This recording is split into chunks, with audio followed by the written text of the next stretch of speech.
저는 지난 주일 설교하면서 제가 가진 특별한 은사 하나를 새롭게 발견했습니다. 머리에 안수하지 않아도, 몸에 손을 대지 않아도 입으로 설교만 하면은 사람들이 입신한다는 사실입니다. 지난주 설교 30분 정도 지나자 여기저기 입신이 시작됐어요. 눈이 가물가물, 고개가 까닥까닥.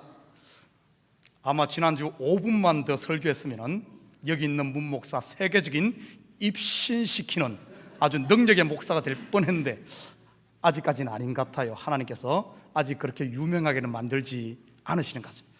그래서 지난주 유명해질까 봐 제가 애둘러 설교를 5분 할 것을 5분 줄여서 지난주 끝냈습니다. 혹시 예배 때 입신하시는 분들은 미리 준비하시고, 또 그렇다고 해서 너무 미안해하지 마시고 우리 목사님 은사가 강해서 그렇다 이렇게 생각하시고 마음의 자유함 얻었으면 좋겠습니다. 자, 우리 지난주 복습 한번 하고 넘어갑니다. 우리 지난주 하나님께서 이스라엘 백성들을 출애굽시키는 목적이 단순한 이스라엘 백성에게 해방을 주는 게 목적이 아니라 그랬어요. 여호와를 알리는 것, 여호와를 아는 것. 여호와의 무엇을 아는가 하면은 하나님이 우리를 얼마나 사랑하시는가, 여호와를 알리고 그 사랑 안에 이제는 나와 함께 살자, 함께 살기 위해서 이스라엘 백성들을 출애굽시킨다. 우리가 그렇게 배웠습니다. 자, 오늘 본문은 우리가 반드시 짚고 넘어가야 하고 반드시 알아야 할 본문 중에 핵심 구절 중에 하나가 3절입니다. 우리 출애굽기 7장 3절 한번 띄워주실래요? 같이 한번 읽습니다. 시작. 내가 바로의 마음을 완악하게 하고 내 표징과 내 이적을 애굽 땅에서 많이 행할 것이나. 자, 여기에 보면은 한 가지 애매한 게 있어요. 하나님이 바로의 마음을 완악했다. 여러분, 마음이 완악하게 된 결과가 뭡니까? 심판이죠. 그러면은 이런 문제가 있습니다. 하나님이 마음을 완악하게 만들어 놓고 하나님이 심판한다면은, 그러면은 하나님은 악한 왕이 아닌가? 악한 신이 아닌가? 어떻게 하나님이 이렇게 할 수 있느냐? 이런 신학적인 논쟁이 신학교에서 일어나고, 또한 우리 가운데서도 아니 하나님이 완악하게 해놓고 하나님이 심판한다면은 어떻게 이것이 있을 수 있느냐? 자, 이런 문제가 대두돼요. 자, 오늘 본문에 보면은 하나님이 바로의 마음을 완악했다는 의미가 무엇일까? 이 부분에 대해서 신약의 구약에 정통했던 신학자 중에 한 명인 이 사도 바울은 로마서 1장 28절에서 이 부분을 이렇게 해석해주고 있습니다. 로마서 1장 28절 같이 읽습니다. 시작. 또한 그들이 마음에 하나님 두기를 싫어하며 하나님께서 그들을 그 상실한 마음대로 내버려 두사 합당하지 못한 일을 하게 하셨으니. 하나님의 말씀을 받길 싫어하고 하나님을 마음에 두기 싫어하니까 하나님께서 그냥 상실한 마음 그대로 그냥 두었다, 이렇게 표현하고 있어요. 여러분, 우리의 상태는 원래 그냥 두면은 우리의 상태는 죄인의 상태요, 악한 상태요, 심판과 사망 가운데 있는 상태인 줄 믿습니다. 이것을 이렇게 그냥 내버려 두었다. 이것을 신학적인 용어로는 유기했다, 이렇게 표현해요. 유기했다, 그냥 내버렸다. 여러분, 성경에 보면 바로만 그런 게 아닙니다. 성경을 쭉 살펴보면 하나님께서 때로는 그냥 내버려 두는 이런 경우가 많아요. 이스라엘 백성들이 우상을 숭배하고 하나님께서는 선지자들을 보내서 계속해서 말씀했지만 그들이 그곳에서 돌이키지 않을 때 하나님은 그들을 내버려 두었습니다. 그러니까 결국에 바벨론 포로가 되고 망하는 일이 일어났죠. 여러분 잘 아는 다윗이 범죄할 때 하나님이 다 알고 다 보고 계셨습니다. 그런데도 불구하고 다윗이 범죄하는 것에 대해서 그냥 내버려 두었습니다. 아브라함이 애굽으로 점점 내려가 하나님의 약속의 땅을 떠나서 애굽으로 내려감에도 불구하고 하나님은 내버려 두었습니다. 야곱이 틈만 나면은 장깨 부릴 때 하나님이 알고 있음에도 불구하고 장깨 부리는 것을 내버려 두었죠. 아담과 하와가 선악과를 따먹을 때 하나님께 다 보고 있었습니다. 다 알고 있었어요. 그런데도 그냥 내버려 두었습니다. 우리 생각은 이렇게 생각하죠. 하나님이 막았다면은 죄 짓지 않고, 하나님이 막았다면은 이 고생 안 할 텐데 하나님이 왜 안 막아가지고 우리 인생의 고와 어려움과 환난과 각종 이런 것을 하나님이 안 막아서 그렇다. 우리 생각에는 그렇게 생각할 수 있어요. 그러나 하나님의 생각은 우리의 생각과 다른 것을 오늘 본문을 보면 알 수가 있습니다. 하나님의 계획은 뭔 줄 압니까? 바로의 마음이 완악함에도 불구하고 그냥 내버려 둔 유기한 이유가 뭔 줄 알아요? 오늘 5절 한번 볼까요? 출애굽기 7장 5절. 자, 같이 5절, 그거는 6절이고요. 같이 읽습니다. 시작. 내가 내 손을 애굽 위에 펴서 이스라엘 자손을 그 땅에서 인도하여 낼 때야 애굽 사람이 나를 여호와인 줄 알리라 하시매. 하나님께서 놔둔 이유는 여호와인 줄 알게 하기 위해서. 누구에게? 여러분, 바로의 마음이 계속해서 10번씩이나 거부하며 더 완악하고 더 완악해집니다. 그럴 때마다 하나님은 하나님 자신을 알리는 거예요. 여러분, 하나님이 자신을 알린다는 말을 다른 말로 하면은 하나님의 영광이 드러난다는 이런 의미입니다. 바로가 완악할수록 하나님의 영광은 더 드러나. 누구에게? 첫째, 모세에게 드러납니다. 모세가 하나님 앞에, 바로 앞에 가서 말했을 때 딱 하고 끝났다면 하나님을 잘 몰랐을 거예요. 그런데 하나님 바로 앞에 가서 이야기할 때 모세가, 이 바로가 거부합니다. 그럴 때 모세는 하나님 앞에 쫓아와서 어찌하여 하나님을 대면하는 역사예요. 그것도 한 번도 아니고 10번씩이나 계속해서 하나님 앞에 섬으로 말미암아 모세가 하나님을 알게 되는, 바로의 완악함이 모세가 하나님을 아는, 하나님의 영광을 보는 이런 쪽으로 인도돼요. 또 그러게 누구에게 하나님이 자기를 알리는가? 둘째는 이스라엘입니다. 이스라엘. 바로가 완악할수록 하나님의 능력이 애굽에 더 나타나고 그걸 통해 이스라엘 백성들이 하나님의 능력을 보게 되는, 그것뿐만이 아닙니다. 바로가 완악할수록 바로 자신에게도 하나님께서 자신을 알리죠. 아마 바로가 처음에 하나님께서 이 모세를 통하여 하나님을 알렸을 때 이 바로는 하나님을 어느 정도로 생각한 줄 압니까? 아주 하찮게 생각해. 까짓거 이렇게 생각했어요.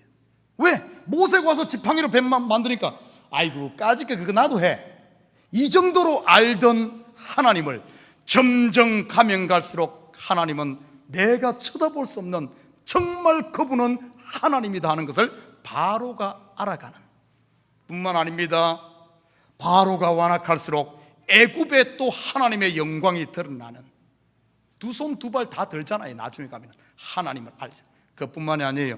마지막에 보면은 바로가 완악할수록 하나님의 이름, 여호와의 이름이 열방에 알려지는 역사가 있는, 우리가 생각했을 때 10가지 재앙이 오늘 내일 이렇게 일어난 것 아니에요. 시간을 두고 일어났습니다. 애굽에 일어난 10가지 이 하나님의 능력들이 나중에 보면은 이 소식이 그 광야를 건너가서 어디까지 전해지죠?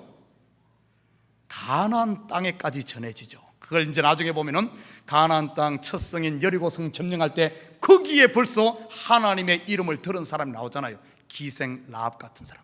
여러분, 성경에 보면은 가나안이 의미한 바가 뭔 줄 압니까? 가나안은 그 당시 가장 죄악으로 가득 차서 하나님의 심판만 기다리는, 도저히 하나님의 그게 아니고서는 개선의 여지가 없는 죄로 가득한 땅이 가나안이었어요.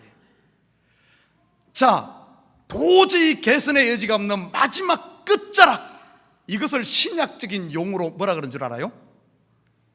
땅끝이라 그럽니다. 땅끝까지 가서 복음을 전한다. 오늘 바로가 완악하니까 하나님의 이 영광이 땅끝까지 가나안까지 전해지는 이 놀라운 역사가 일어났어요. 우리가 생각했을 때는 하나님이 막았더라면은 이런 죄에 앉았을 때 했는데, 그렇게 생각했는데 하나님의 계획은 바로가 완악할수록 하나님의 영광이 더 드러나는, 우리 생각과 다르죠. 자, 이 부분에 대해서 사도 바울은 로마서 5장 20절에서 21절을 통해서 이 부분을 재해석해주고 있습니다. 우리 성경 한번 볼까요? 로마서 5장 20절에서 21절 다 같이 한번 읽습니다. 시작.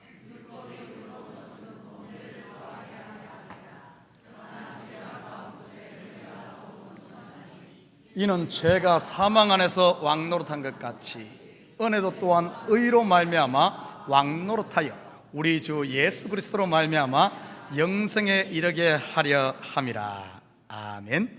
죄가 더한 곳에, 완악함이 더한 곳에 하나님의 은혜가 더하고 하나님의 능력이 더 나타나는 이 역사. 그래서 하나님의 능력, 하나님의 의가 드러나 이제는 죄에게 종노릇하지 아니하고 온전히 의의 종노릇하며 의가 왕노릇할 수 있게끔 하기 위해서 하나님은 바로의 마음을 완악했다는 사실. 여러분, 이것이 첫 번째 이유예요. 첫 번째, 하나님의 영광을 더 드러내기, 하나님을 알리기 위해서. 자, 두 번째 이유는 뭔 줄 압니까? 두 번째 바로의 마음을 완악해 한, 유기한 이유는, 아까 말했죠. 완악의 결과, 유기된 결과는 심판입니다. 심판. 우리는 보통 심판 그러면 부정적으로만 생각해. 제발 우리 참교회 식구들은 제대로 하십시오. 성경에 나타난 심판은 부정적인 의미가 아니에요. 왜 바로를 심판하는가? 왜 우리 심판하는가? 왜 이스라엘 백성들이 범죄했을 때 쫄딱 망하게 해서 바벨론의 포로 생활 70년을 시키는가? 왜 망하게 하는가? 여러분, 성경의 심판은 다시 세우기 위한 구원의 과정일 뿐이라는 사실을 알아야 됩니다.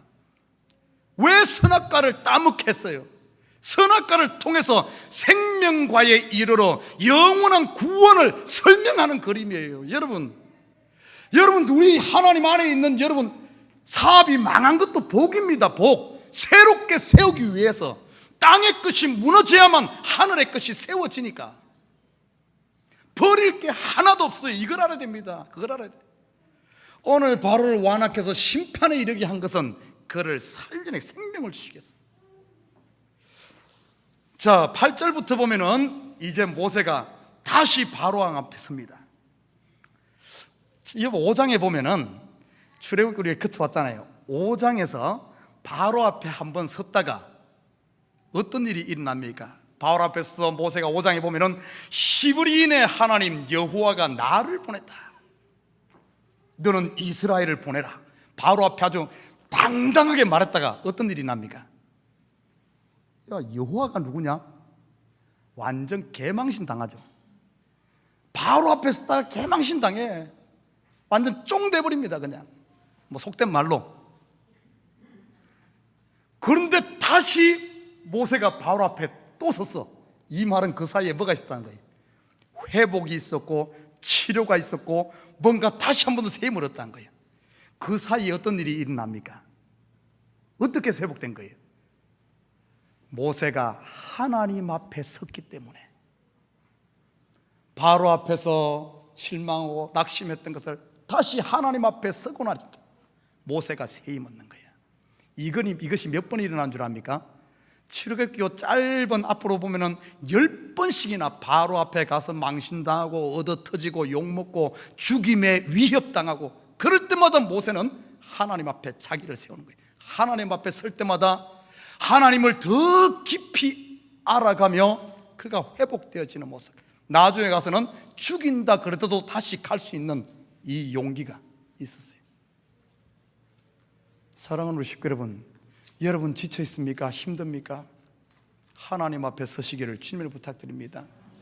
하나님의 축복이에요. 우리를 부르는 콜링입니다. 콜링. 여러분, 사람에게 실망하고 낙심됩니까? 하나님의 콜링이. 직장에서 쫓겨났어요? 하나님의 콜링입니다. 너는 나에게 와라. 하나님 앞에 설 때마다 우리가 회복되는 걸로 끝나잖아요. 하나님을 더 알고 한 걸음 한 걸음 한 걸음 하나님께로 가는 줄 믿습니다. 자, 오늘 모세가 딱 힘을 내가지고 바로 앞에 딱 섰어요. 바로 앞에 딱 섰더니 9절에 보면 바로가 이렇게 말합니다. 모세, 너는 나에게 이적을 보이라. 표적을 보이라. 뭔가 너희 하나님이 살아있다는 것을 한번 표적을 보이라. 여러분, 영적으로 보면 이 바로는 우리의 옛 자아입니다. 우리 속에 있는 육의 생각, 이것을 대변하는 인물이에요. 우리 속에도 그걸 요구하죠. 야, 병만 나으면은 내가 하나님 믿을게. 요번에 직장만 되면은 하나님 믿을게. 우리 자식 좋은 대학만 들어가면 하나님 믿을게. 한번 표적해봐. 한번 선행해봐. 내가 믿을게. 세상은 우리에게 표적을 요구해. 야, 너 예수 믿는다면서 한번 예수 믿는다면 증거 내놔봐. 네가 아주 복권이 되든지 네가 아주 아무튼 한번 내놔봐. 우리에게 계속해서 요구하고 있어요. 우리 속의 옛 자아도 자꾸 우리에게 표적 보여달라고 요구하고 있습니다. 자, 그때 아론이, 모세의 대변자죠. 아론이 지팡이를 가지고 바로 앞에 딱 서가지고, 요 던진 지팡이는 모세의 지팡이가 아니고 아론의 지팡이입니다. 아론이 지팡이를 바로 앞에 딱 던져. 그럼 어떤 일이 납니까? 이 지팡이가 뱀으로 탁. 여기서 혹시 지팡이 던져서 뱀 만들 수 있는 사람 있어요? 아마 여기서 지팡이 완전히 하면 완전히 참교회 다 뒤집어질 겁니다. 뉴욕 바닥 다 뒤집어지고, 세계에서 CBS, 팍스뉴스, CNN 카메라 들고, 우리 교회도 카메라맨인데 카메라 들고 있지. 오늘 될지도 모르는데 카메라 들고 나타날 거예요. 이 엄청난. 근데 바로가 바로가 그걸 딱 보더만은, 모세가 딱 아론이 지팡이에 뱀이 되니까 바로가 딱 하는 말이 뭔 줄 압니까? 까짓것. 그건 나도 해. 그건 내가 할 것도 없어. 야, 마술사, 자네들 하나 해봐. 밑에 사람 시켜서 밑에 사람이 지팡이 되니까 또 뱀이 되네. 그런데 아론의 지팡이가 이 마술사들, 요술사들의 지팡이를 삼켜버립니다. 오늘 그 이야기. 과연 이 이야기가 무슨 이야기일까? 제가 이걸 연구하느라고 또 얼마나 또 한 주간 동안 잠도 못 자고 제가 오늘 또 이게 연구를 안 했습니까? 기도하면서 하면 이게 뜻이 있는 없는 성경책, 있는 없는 성지 주석들 이 한 편 준비해놓고 내가 온 목사님들의 설교 다 들어봤어요. 다 들어보고 이렇게 하니까 대부분이 이 부분을 하나님의 능력이 바로의 능력보다 더 크다. 왜? 아론의 지팡이가 바로의 지팡이 그 뱀을 삼켜버렸어요. 더 크다. 하나님의 능력이 더 크다. 여기에 포커스를 맞춰서 이야기를 하더라고요. 설교 끝. 만약에 얘기를 한다면 설교 끝. 여러분, 과연 이 본문이, 생각을 해봐요. 전능하신 하나님이 이 인생 바로하고 싸워가지고 그거 이겼다고 해서 기뻐한다고 생각해봐요.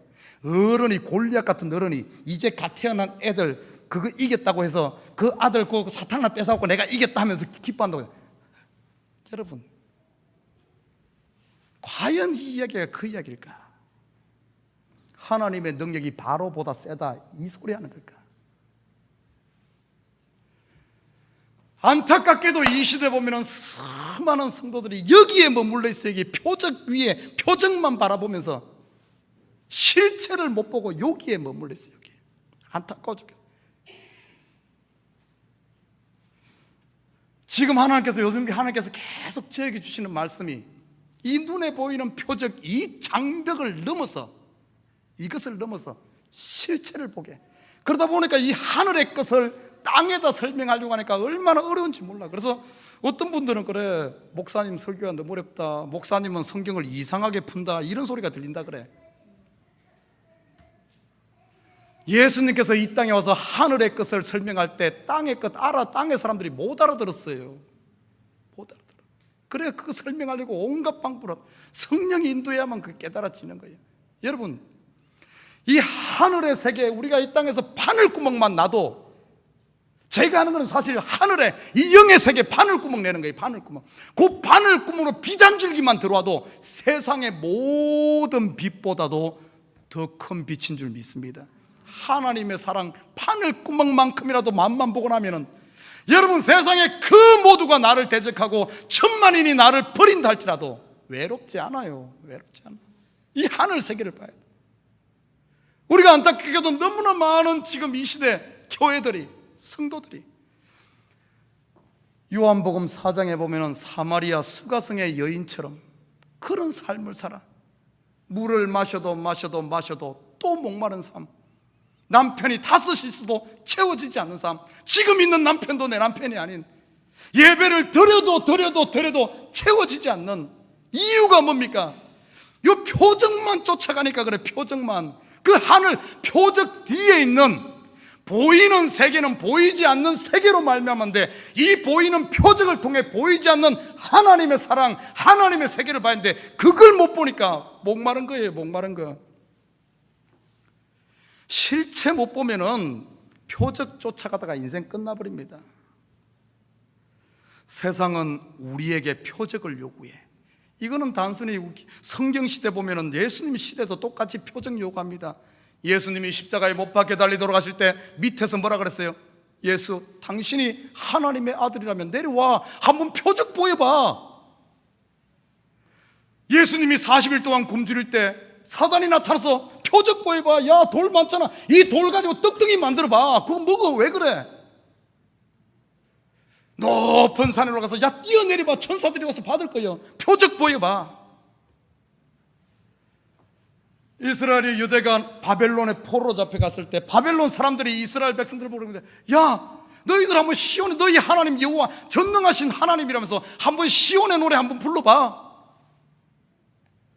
삼손이 눈 빼있을 때 그에게 이 뭡니까? 이걸 맷돌을 돌리면서, 야, 너 한번 엔터테인 내 앞에서 해봐. 세상에 우리에게 요구해요. 야, 너 예수 믿는 사람이라면서 한번 선한 일 해봐. 한번 착한 일만 해봐. 뭐 이것도 해봐, 저것도 해봐. 그러면 내가 예수 믿을게. 혹시 우리가 그 표적, 우리가 거기에 매여 있지 않아요? 자, 우리 보십시다. 여기에 머물르면 안 돼요. 그냥 눈에 보니까 하나님은 바로보다 세다, 이 이야기에 머물러 그 이야기 하는 것 아니에요. 조금 더 우리의 표적을 넘어서 참 뜻을 봅시다. 우리 땅의 것만 보지 말고 바늘구멍 내고 하늘의 세계를 한번 들여다보십시다. 이 비유의 뜻이 무엇인가? 여러분, 성경은 꼭 그냥 바깥에서 갖다가 풀면 안 돼요. 구약 성경은 신약으로 풀어야 됩니다. 신약의 요구하고 똑같은 이야기가 등장해. 참 희한해요. 지난주 수요일 날 제가 비유 뜻풀이를 했는데 설교에 이거하고 똑같은 말씀이 있어요. 우리 성경 한번 찾아보십시다. 마태복음 12장 38절 한번 띄워줄래요? 자, 같이 읽습니다. 시작. 그때 서기관과 바리새인 중 몇 사람이 말하되, 선생님이여 우리에게 표적 보여주시기를 원하나이다. 바로가 표적 한번 해봐라, 한번 기적 한번 행해봐라. 오늘 보니까 바리새인들과 서기관들이 예수님 앞에 와서 하는 말이 표적 한번 보여주십시오. 표적 한번 행해봐라. 자, 희한하죠. 그러면은 바리새인과 서기관, 완악한 이 바리새인과 서기관이 결국에는 구약의 바로와 같다는 것을 여기서 한번 우리가 힌트를 볼 수가 있죠. 마태복음 12장 39절 한번 띄워줍니다. 자, 제가 읽겠습니다. 예수께서 대답하여 이르시되, 악하고 음란한 세대가 표적을 구하나. 됐습니다. 표적을 구하는 이 세대를 들어서 오늘 예수님께서는 악하고 음란한 세대다, 이렇게 이야기해요. 성경의 음란을 이야기할 때는 우리가 생각하는 성적인 그런 게 아닙니다. 성경의 음란을 이야기할 때는 전부 무엇과 관계다? 우상과 관계되어 있어. 우상. 그러면은 이 음란한 세대란 말은 이들이 이 표적을 통해서 뭐 하겠다는 거예요? 우상 숭배하겠다는 거예요. 그 우상은 전부 무엇과 관계되어 있는 줄 압니까? 자기와 관계되어 있어. 자기. 하나님, 나에게 잭팟이 터져서 1억 5천만 불 당첨되면 내가 하나님 잘 섬기겠습니다. 하나님 표적 보여주십시오. 그러면은 그것 가지고 하나님, 그것 가지고 딱 표적이 나면은 그것을 나는 이런 사람이요, 내가 기도하니까 하나님, 내가 예수 믿으니까 이런 좋은 일 쳤어, 내가 대단한 사람이 되며 내가 신이 되는 우상숭배 하려고 자식을 위해 엄청나게 기도해서 자식 좋은 대학 들어가고 나면은 결국에는 그 표적, 그것이 그 기적이 어떤가 하면은 내가 잘 키워서 됐어. 내 자식이 이런 사람이요, 내 자식 의사요, 내 자식 대통령이요, 나는 대통령의 아버지요. 음란한 자기 우상을 섬기는. 여러분, 고린도전서 1장 22절에 볼까요? 같이 한번 읽어봅니다. 시작. 유대인은 표적을 구하고 헬라인은 지혜를 찾으나. 바리새인과 서기관뿐만 아니라 표적을 구하는 이 사람들, 유대인에게 하나님께서 얼마나 많은 표적이 일어났습니까? 그런데 그 표적 가지고 전부 어떻게 된 줄 압니까? 유대인들이 어떻게 됐어요? 나는 너희와 다른 사람이요, 나는 선민이요, 난 특별한 사람이요. 그러면서 다른 이방인들에게 빛이 되어야 하는데 다른 이방인들 전부 개, 돼지 취급하면서 죄인 취급하면서 자기가 의인되고 자기가 신이 돼버린 이 안타까운 현실, 악하고 음란한 세대. 자, 이런 세대에 대해서 예수님께서 마태복음 12장 43절에서 45절 이들에게 무엇을 보여주는지, 어떤 이야기를 하는 줄 압니까? 자, 같이 한번 읽어봅니다. 시작.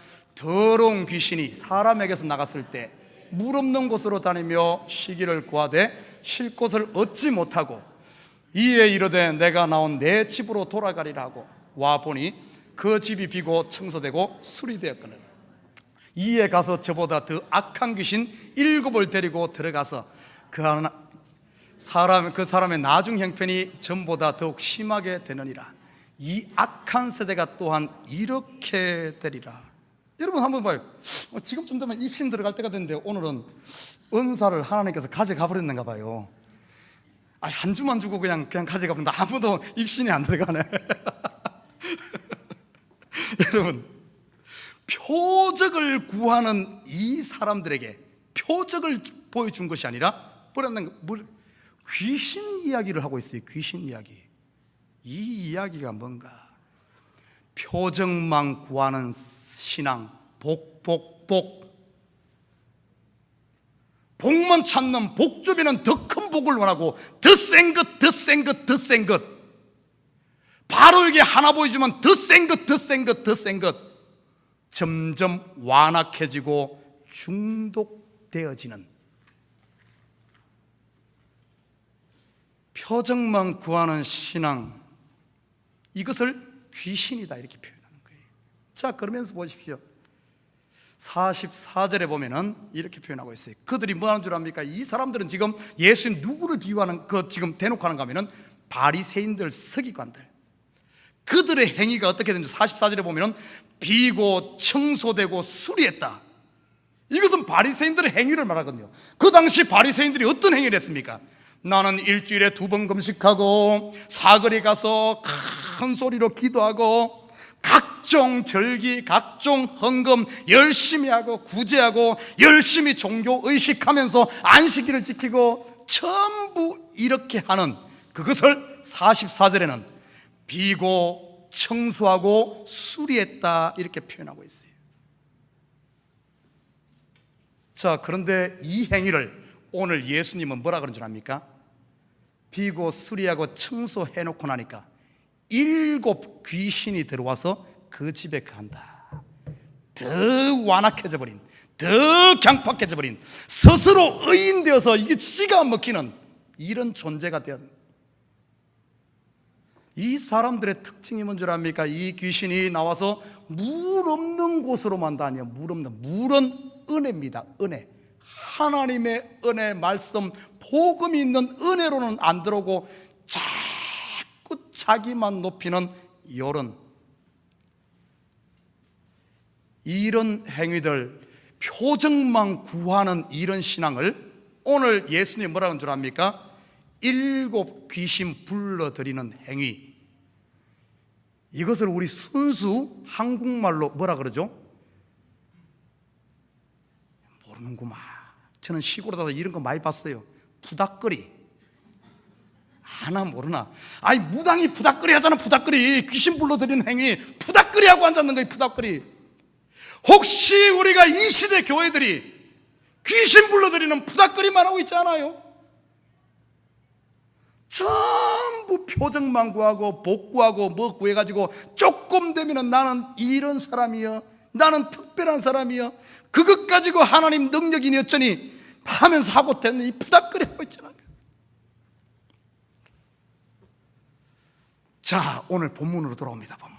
자, 그러면 오늘 본문의 이 이야기가 표적을 구하는 데 있어 표적을 보여주지 않았어요. 그들을 그렇게 예수님 앞에 표적 구하는 바리새인들, 서기관들, 그들의 실체를 확 드러내버렸어요. 예수님께서 너는 이런 귀신, 7 귀신 부르는 부닥거리 하고 앉았는 거다.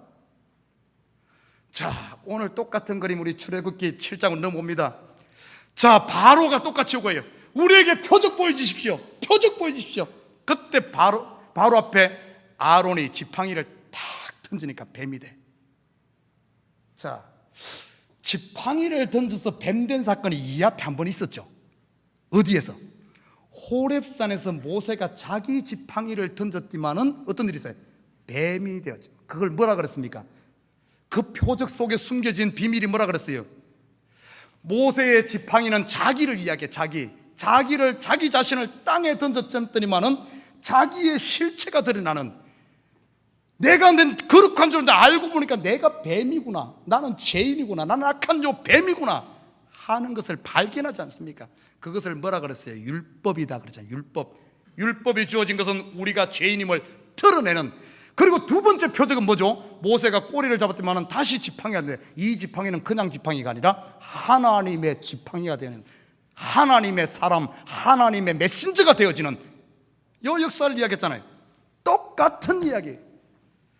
저건 재밌는 사실은 4장에서 모세가 자기 지팡이를 던졌던, 호렙산에 던졌을 때 그 뱀은 히브리어로 나하스 그럽니다. 나하스.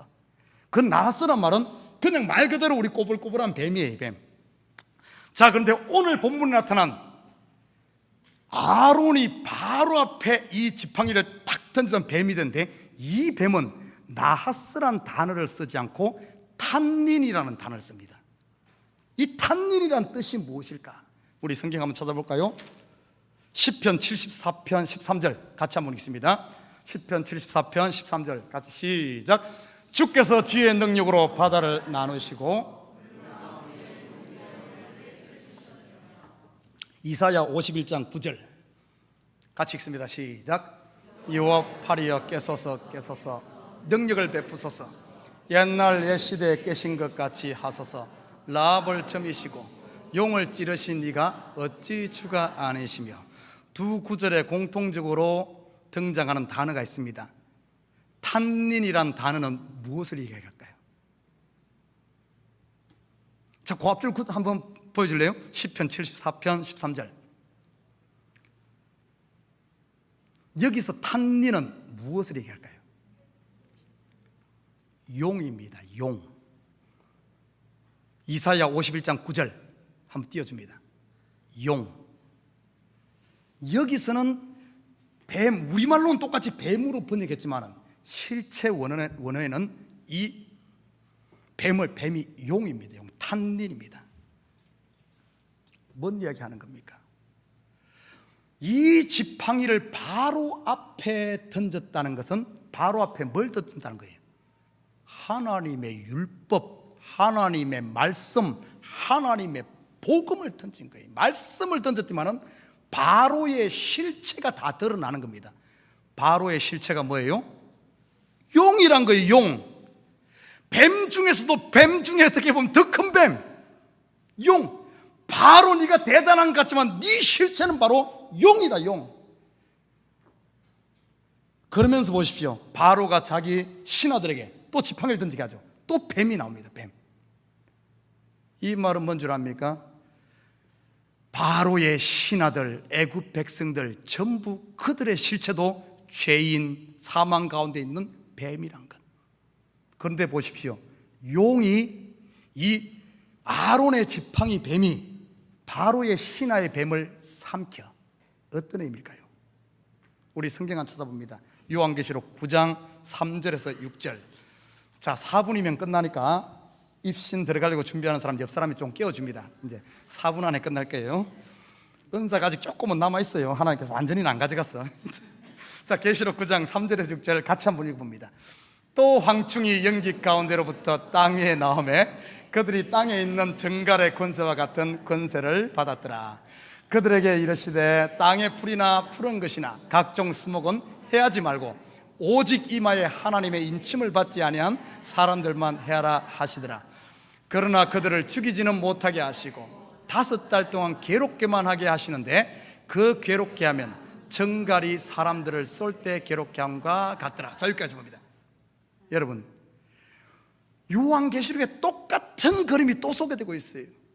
무적행 가운데 황충이 올라온대, 용이 올라온대. 이 황충이 어떤가 하면은 이마에 인을 받지 않은 사람들, 인 받지 못한, 그러면 인을 받지 못했다는 것은 결국에는 마귀에게 속했다는 거잖아요.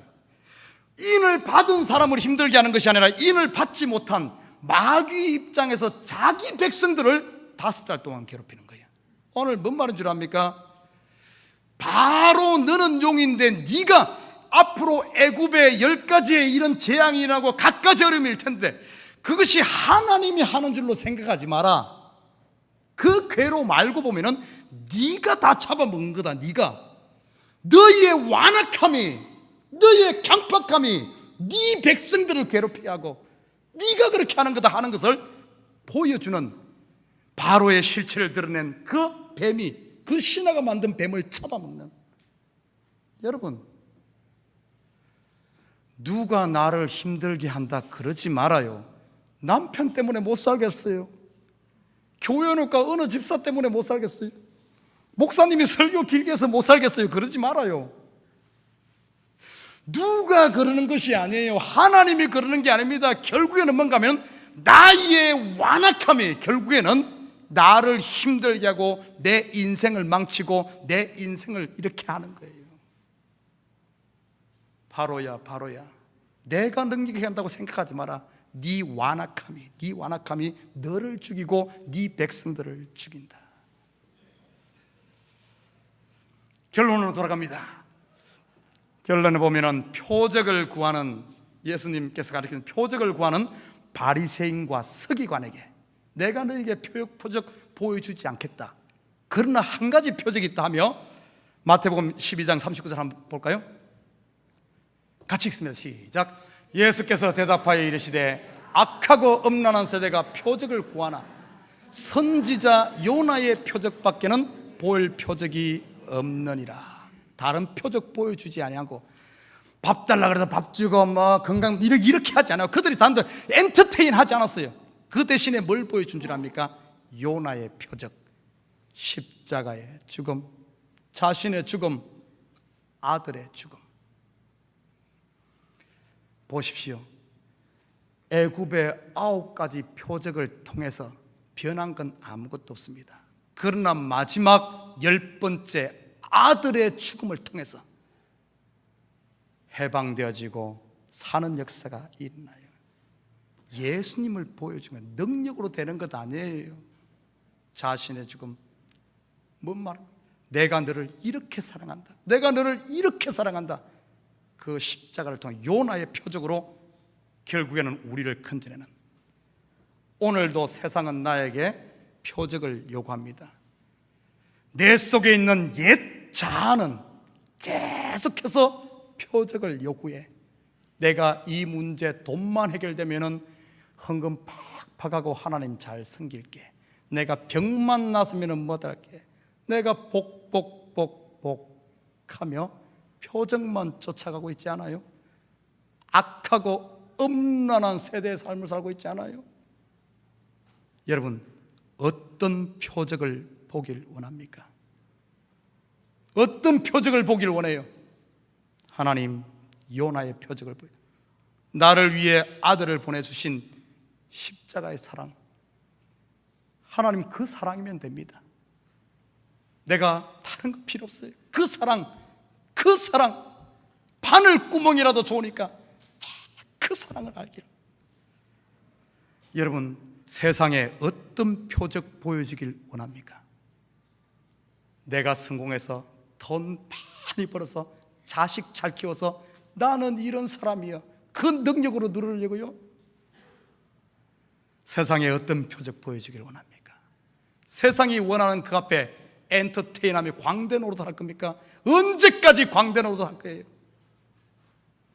예수님이 우리에게 보여준 표적, 요나의 표적, 십자가의 표적. 세상이 우리에게 표적을 요구할 때 왼뺨을 치거든 오른뺨을 돌려대고, 오리를 가자 그러면 십리를 가고, 밟으면 밟히고, 누르면 눌리고, 저 사람은 나를 밟지만 나는 징금다리가 되어지는 예수님이 보여준 십자가의 표적, 자기를 부인하는 표적, 이것만이 참된 자유함, 출애굽이 일어난다는 사실. 기도하십시다. 사랑의 아버지 하나님,